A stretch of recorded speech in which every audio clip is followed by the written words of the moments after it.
Scott Miklowitz is Dan, an obsessed college gymnast in Victor Salver's film of Dan Millman's best-selling novel, The Peaceful Warrior. Dan is arrogant and abrasive, using all his time and energy to pursue his pleasures at anyone's expense and to ruthlessly train for the Olympics. One night he sees a middle-aged gas attendant calmly step off the station roof, land unperturbed and uninjured on the ground, and go about his business. Dan is intrigued and drawn back to the station again and again, where he talks with the attendant, who he jokingly calls Socrates, and who is played by Nick Nolte, and who tells him more than Dan wants to hear. Excellent. Millman, you're good. I train 7 days a week, 50 weeks out of the year. School's kind of a breeze. I get straight A's. Hey, Dan! Looking good, all right. Thanks, Trev. How can they all be in love with me? I got great friends, I'm in great shape, and I only sleep alone when I absolutely want to.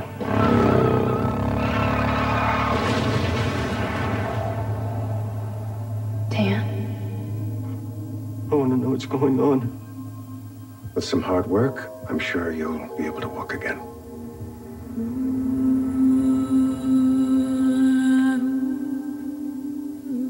Help you with something?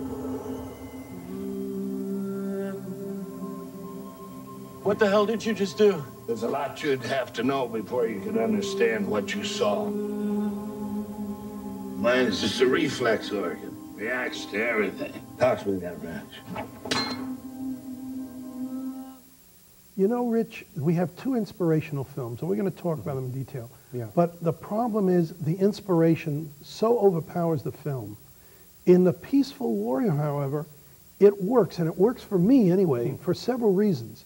One, Nick Nolte turns in the most composed, excellent acting job I've seen him do in years. He is not over the top. He underplays his role, and he does it brilliantly. That's the first thing. The second is the milieu that of the gymnasts and everything really, really works well.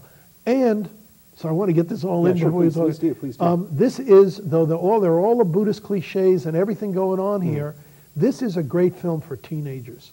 This really works on a level where young people can really learn these wonderful lessons at a time in their life when they're much like Dan. When the arrogance levels is at its Right. maximum height. I know that this is something the films I think have been trying to do lately. I know that even in a film with as trifling a script as Cars tries to do this also. The director is an interesting character. He's a local guy. He's from Martinez originally. Served time on a pedophilia jacket, but managed to come out of jail and is still directing. He directed a movie called Powder, and that's when it all when the whole scandal came out. But now you can see he's back on it. So yeah, and he's also he's and the way he got to do this film was by doing a very popular horror film called Jeepers Creepers.